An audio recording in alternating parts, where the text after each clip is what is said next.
What's up, horror fans? Boy, am I excited today. Pete here, and we have our very first returning writer guest to the show today. We have Mr. Keith Lansdale back on the show. Keith, welcome back, sir. Thank you for having me. I really appreciate it. Yes. Last time Keith was on, we talked about a whole bunch of things. We talked about Big Lizard. We talked about Christmas with the Dead. We talked about The Pale Door, all different projects that Keith has been involved in. We've talked about his super famous dad, Joe Lansdale, and his sister as well, Casey Lansdale. And today we're going to be focusing on a graphic novel that he has coming out called Prisoner of Violence. Now you can add, because you have screenwriter on your resume, you've written short stories, and you've written co-written Big Lizard. And then you also have comics. I know you wrote that X-Files comic with your dad. I really love that. A couple of issues of the X-Files that you wrote. Yeah. But now for today, you have Prisoner of Violence, and that is sort of like a spin-off of Prisoner 489, right? That's correct. Yeah, it's something that's in Dad's universe of Prisoner 489, which I'm actually also knocking out a script for. So there's a chance that we may see that get made if I get lucky. We've also got another script that we're shopping around for something else called a projectionist. So who knows? Maybe we'll get something made there. But I'm excited. I like playing in this universe, the 489 universe. It's simple, but it has a lot of ability to be whatever we need it to be. While it's also got kind of its own little focus as well, being this. Which I don't know if I should say spoilers or not, but I guess this is kind of a main thing. But the whole idea is that these islands out there in the who knows where, they are kind of the worst of the worst when it comes to a prison, and so the activities that happen in both Prisoner of Violence and Prisoner 489 are both on these very secluded, not good people islands. Yeah, I've read a handful of your dad's books so far. Like, I just got into him during the pandemic, and I just absolutely love his stuff so much. I read a lot of the Hap and Leonard stuff, and then of course I also saw like the adaptation of On and Off of Mountain Road, Bubba Hotep. I read a Conan comic he did. I read Cold in July, which is like one of my favorites. There's an adaptation of Cold in July too, if you haven't seen that.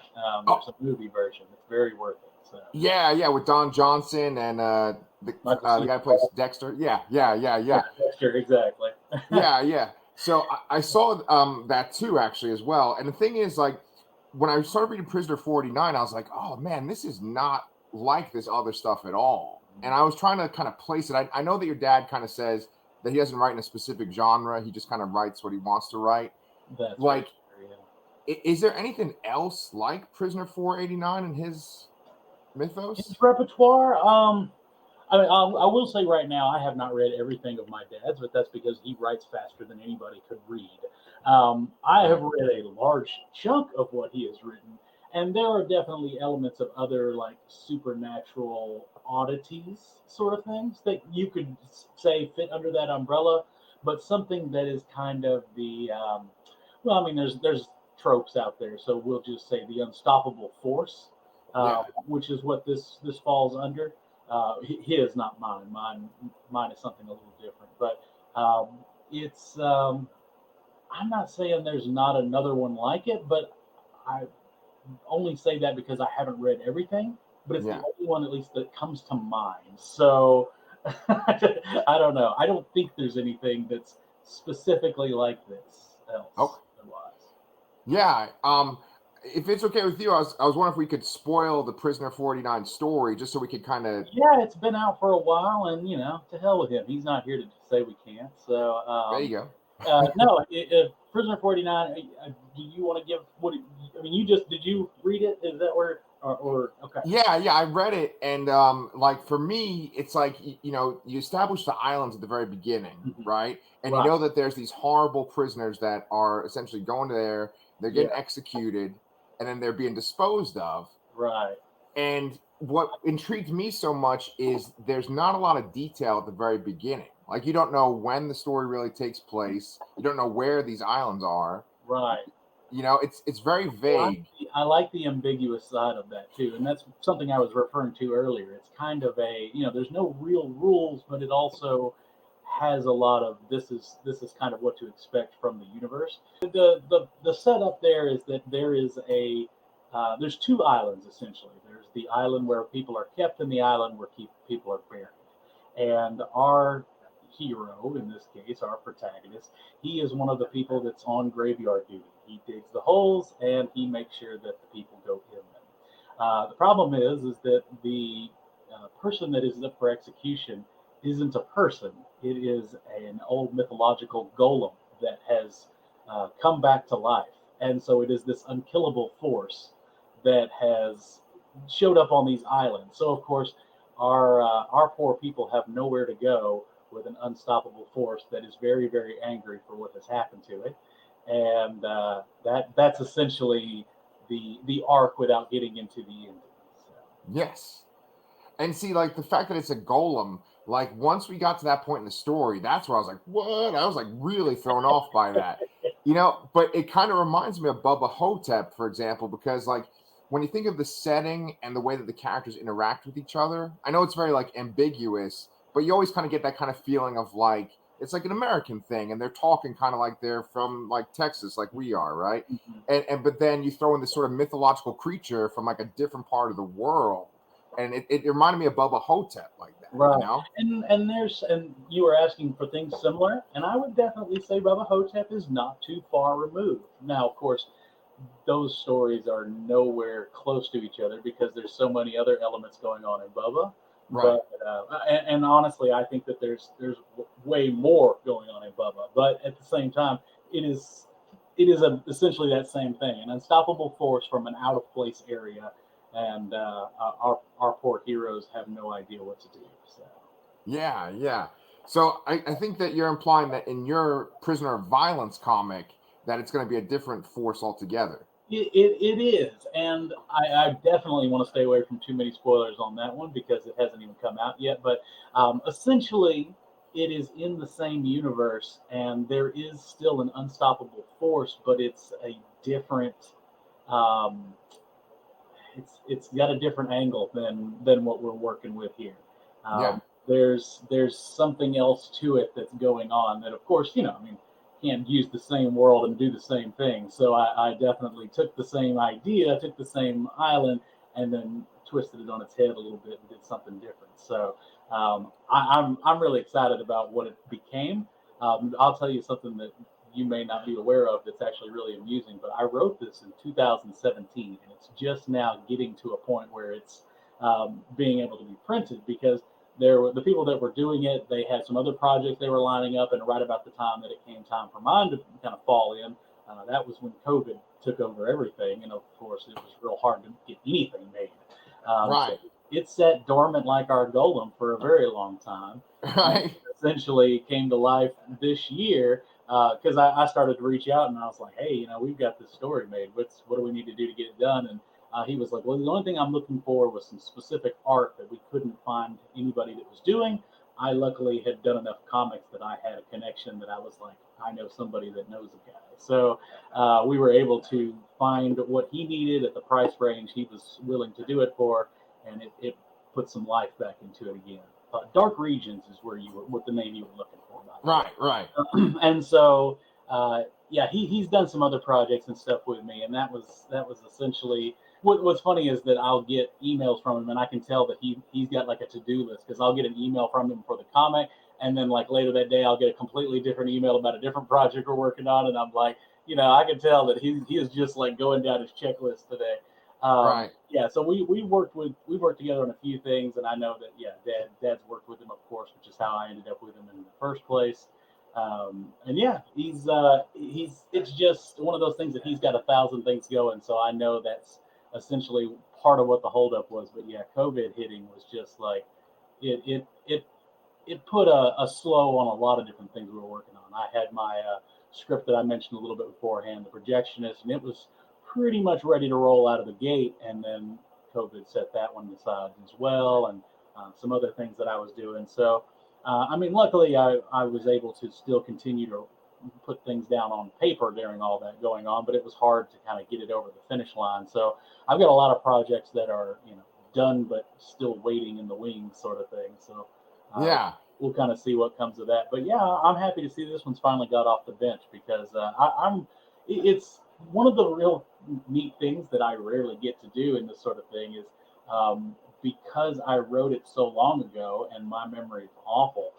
Whenever he was finally getting to the point where he had a finished product and he was like, "Hey, I need to make sure this looks good," I'm reading it and I've forgotten everything I've written. So I'm laughing out loud, going, "I am hilarious," so that's the thing is that there's rarely an opportunity where you're so removed from something that you did that you get to kind of almost read it fresh from because when you write stuff you tend to all the jumps and everything like that, so but it'd been a minute and I was like, I don't even remember what I was doing here. So, I was going through and I was like, oh man, this is funny, I am loving this. And I was like, I know you're not supposed to laugh at your own stuff, but I don't care. This is great. I'm enjoying it. So rarely is there an opportunity to really do that. Yeah. Well, the story Prisoner 489, I think there's some funny moments in that. I mean, it starts out real bleak, and then it's like scary, like a thriller. But there's funny moments interspersed in there.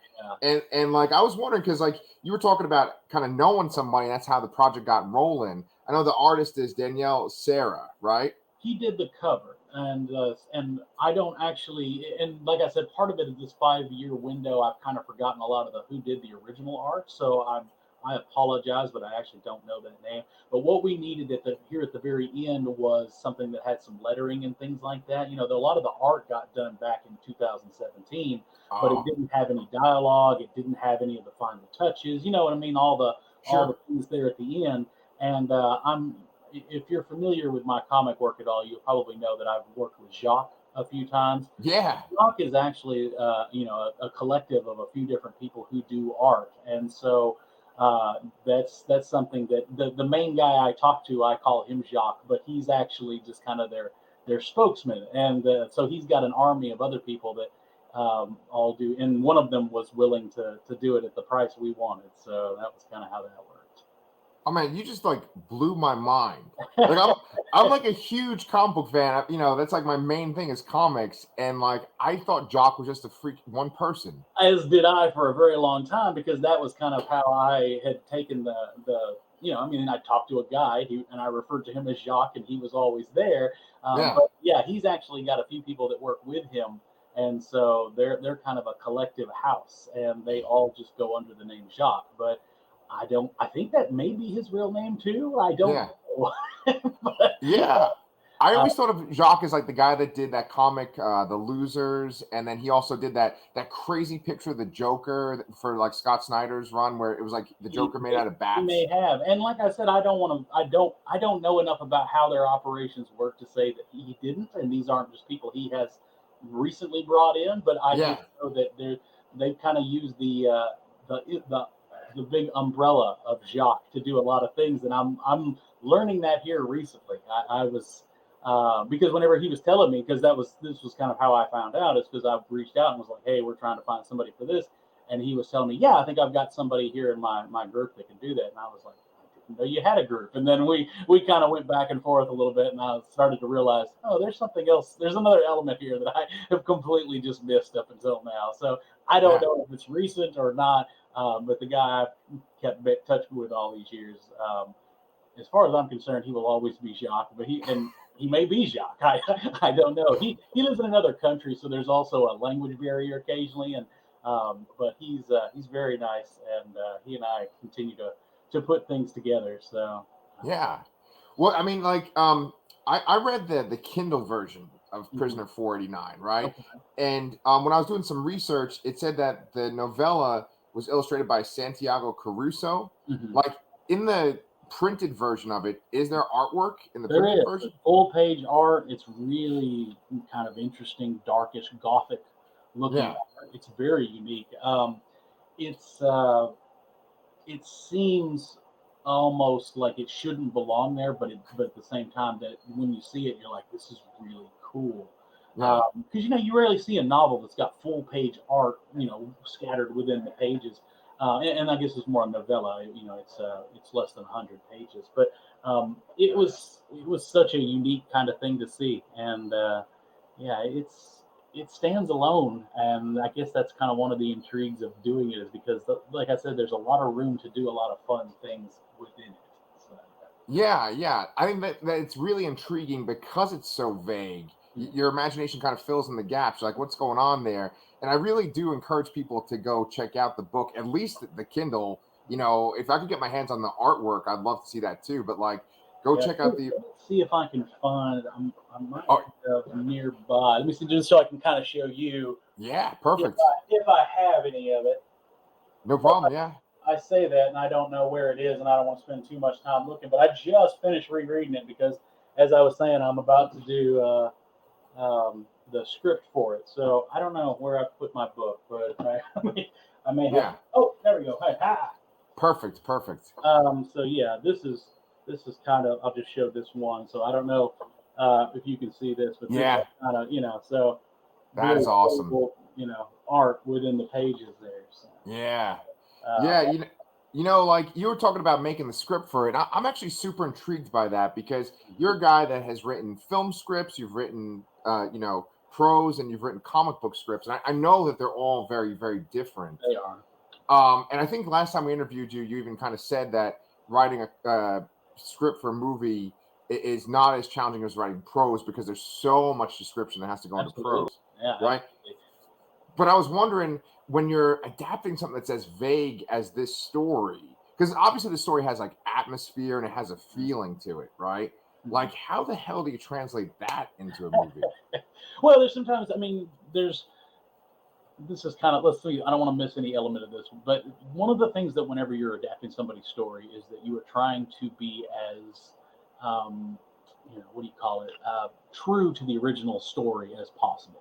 And there's always going to be, anytime something gets adapted, where you're going to have those people that's like, oh, well, I liked this and this had to change, and, this, that, and the other. And there's some things that don't translate as well on film as it does in the story. And a prime example is it's raining through most of the story, and so I was actually talking to Dad, when I was talking about doing the script stuff, and I said, there's certainly a part of this that the rain is like a big deal of this, but at the same time, it might be exhausting to watch a movie where every scene it's raining.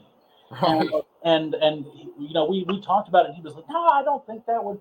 And so I still have it. But the thing is that there are certain elements that you want to stay kind of like true to the story in a lot of different ways, because you don't want to do a disservice to the original story, as well as the fans that read that story. And when they come in, they obviously want to be entertained, but they also they're expecting a certain story to be told. There are times like when I adapted Christmas with the Dead. If you've ever read Dad's original Christmas with the Dead story, it is, if you filmed it line for line just as it is, you probably have about 15 minutes of actual screen time. It's a short story. It's a very simple kind of concept. Hero overcomes, hero deals, hero moves on sort of story. And even half of that includes a dog. So whenever I was writing the story, Dad was like, "Well, I just want to let you know we are not going to be able to afford a dog, so cut that out." So I was given essentially about 8 minutes worth of actual story, and responsible for 90 minutes of film. So no Wow. matter what, you're going to end up having to do more in situations like that. This is a prime example where, um, because the story is kind of hinted at on backgrounds of the characters, things like that.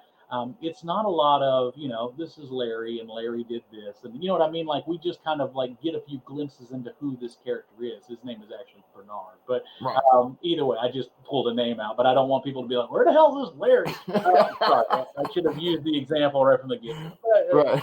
But my point is that the character is somebody that has his background hinted at, but there's more room to explore ideas like that in a film because um, you definitely have to, one, fill enough time, but also just because something vaguely mentioned as a memory works a little better when you're writing prose because you can hint at things a little more, whereas a screen you are shown what you are shown. And of Yeah. course, dialogue can still hint at things, but even that can be limited. Characters, either you have to be very careful not to just jump in with the exposition drop, to have the character like, well, before it's like, oh God, nobody cares, man. We just get to the golem. Right, right. I'm rooting for the golem at this point. So the thing is that you can do that, but you have to do it very differently. And because you're given a little more time, you can make that work. But you also, one of the other things that I'm working with as I'm working through the script is that it's very much a momentum piece. The original story. Yep. It's as you were saying, it starts very slow. It builds up and builds up until it gets to this crescendo, and then all of a sudden it's downhill tumble all the way to the end. That's right. And so it's something that uh, I want to use those moments of building to set a lot of that, so that when we get to that moment of this is where it starts to roll downhill, we're not pausing the action to be like, hey, here's a flashback. You know what I mean? Yeah, Like, yeah, yeah, nobody yeah. wants that. Nobody wants that at all. Yeah. So I definitely am going to expand in places that expand, but I also don't want to lose the original heart of the story and the beats and the momentum that have been set there. So, Yeah. Well, I truly hope that it can come out. I want to go see it in the theater. I want Danny to see it. I want to review it because, like, one thing that I've kind of learned from adaptations of your father's work is that it's so unique to begin with. And one thing I think that like is interesting about your father's work is he's not like just making stuff to be like weird and like let's be as weird and bizarre as possible or contradict ideas as much as possible. He's just telling a good story. However, it goes in directions that you don't expect and he does stuff that you don't normally see. And I think this story is a great example because like it is only like 71 pages and I'm reading it and I didn't really know what to anticipate. And I think that is lacking in movies.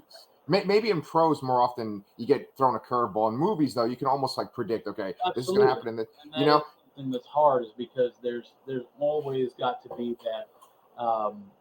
And it's not so much a Hollywood ending, but it has to arc in such a way that audiences are almost able to predict certain things. And when right, films can do something outside of that, or can take that format and do it so well, because I mean the actual storytelling kind of beats. They're there for a reason. They're tried and true for a reason. They make a lot of sense. I mean, you can almost take just about any story, and a large percentage of them will be meet the characters, build the universe. The curveball happens that changes that universe. The characters are forced to deal with these new changes and come up with an idea on how they will fix it. And then there's the moment at the end where they apply the new logic, and then it either goes sideways or it works out.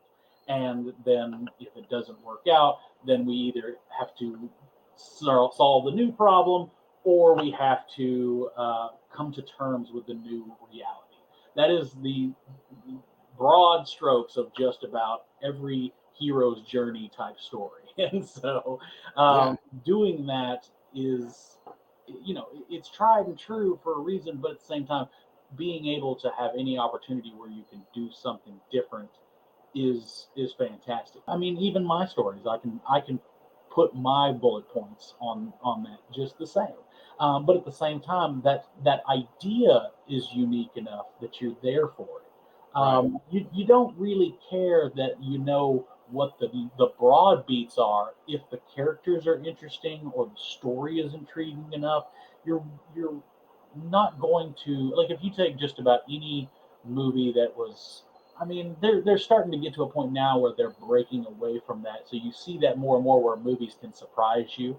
yeah, Uh, and there's a million great examples out there of that. I really like Parasite not too long ago because it oh was yeah, something that I spent the whole movie going, I have no idea what is right, happening. And there's a lot of movies that I can say that, and I actually have not seen that Everything Everywhere All at Once, but I hear that's very similar in like take as well. right, So I know that there are movies out there that will get to where you're just like, I have no idea what the next beat is going to be. This is wild as can be. You know, you said that you have a lot of projects that are kind of went dormant because of COVID. Do you find yourself essentially like focusing more on the ones that don't need like live action and recording, like you don't, you know, not movies, but essentially like comics like this or like prose? Like, what do you have that's actually coming out soon?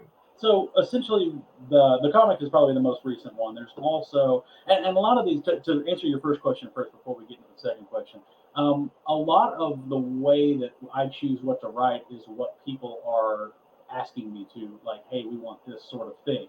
And so because they may be more influenced by the fact of they know kind of, hey, there's going to be more demand for this type of media.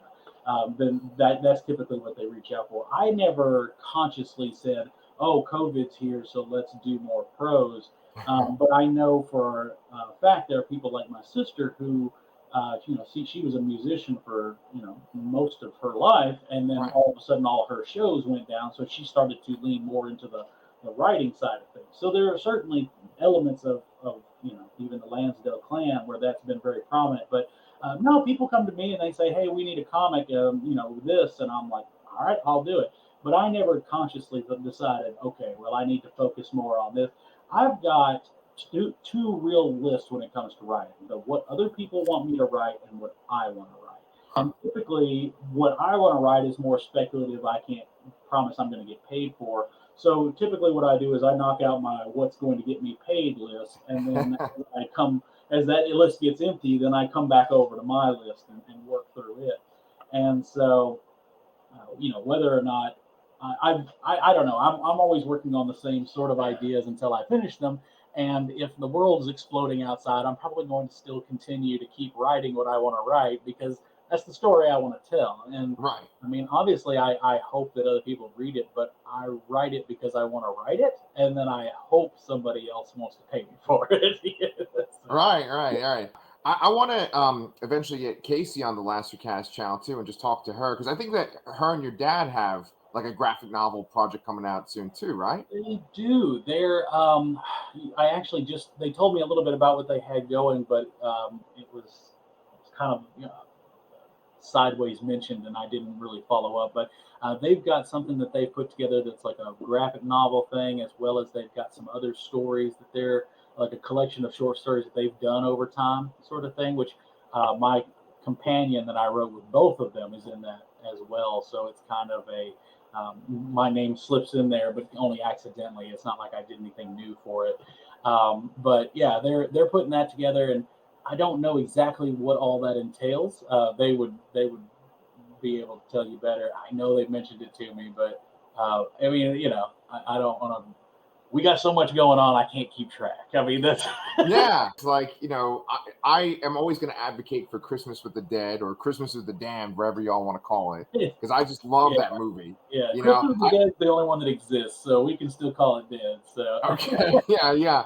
And I ended up buying Danny a copy and sending it to him in New York so he all could right, I watch it remember too. that. I remember that you Yeah, mentioned yeah. previously. But we just love having you on here and just talking to you and just we even had your dad on here too, and that was awesome too. But if you ever want to come back on again too, man, we'd love to talk, about your upcoming projects too. I could get that Yeah, projectionist going. yeah. I mean, it's something that we definitely want to try to get a couple more things in place. Well, we had some funding for it, but once again, COVID kind of made that a little tougher because we had the money, but no way to do anything with it. So it sat for long enough that eventually our funding kind of dried up with it, and that was the end of that. So we're looking for other funding now, which we've got some ideas that we're working on for that.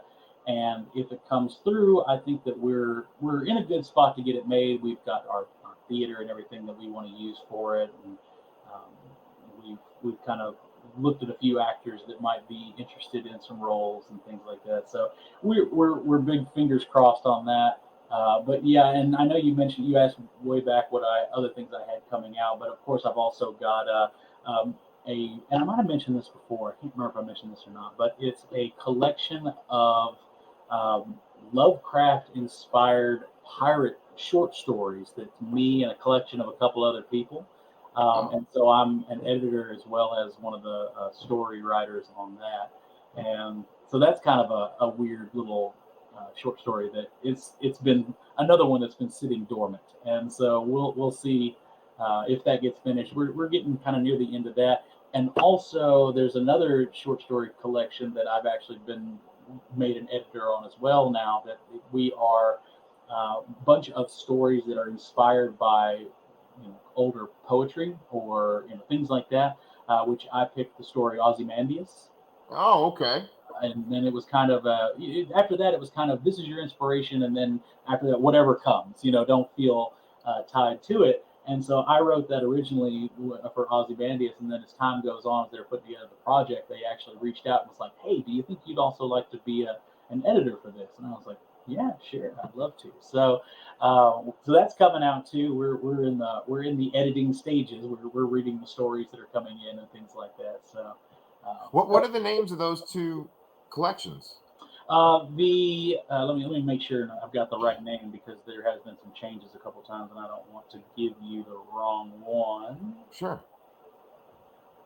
And I actually don't know I literally became an editor on, because I wrote that story for my Ozymandias story a few months back, but I just became an editor like a week ago, so I don't know what the final story of that one is. Sure. But the Lovecraft one we have been waiting for a little bit here, so let me see if I can find Pirates of the Old World. There we go. That's an awesome title. Okay. That's the one that we're currently on. But yeah, I don't know what the other one's collection is named yet. I'm not sure if it has a name. I just know when they originally were like, hey, this is the sort of story we need, and I was like, ooh, I like this poem here. I will come up with something. So put my story together, got it to them, they loved it, and then apparently they loved it enough that they were like, hey, can you also do some other stuff with us as editor? And I was like, sure thing. So it's fun, but yeah, we're still in the building stages of that one, and then that Pirates of the Old World, that's getting near completion. I mean, we've done all the edits on those. We're kind of putting together the connective tissue for that one, and then it should be going to print pretty soon. I would think by the end of this year, if not the beginning of next, somewhere in there. But the world has a sense of humor, so we'll see what actually happens. Yeah. Well, the world has a sense of humor, and you definitely have a weird collection of stuff. You said you got a Lovecraft pirate story, something that's based on Ozymandias. You got, your Christmas with zombies, just all over the friggin' map, and I love every piece of it, man. So we love having you on the show. If you ever want to come back, me and Danny would love to talk to you again too. I'm around anytime you want to hear from me. Awesome, man. All right. Well, until then, you guys go check out Prisoner of Violence, and we will have Keith Lansdale back on here again. Thanks so much, man. Thank you so much. Take care.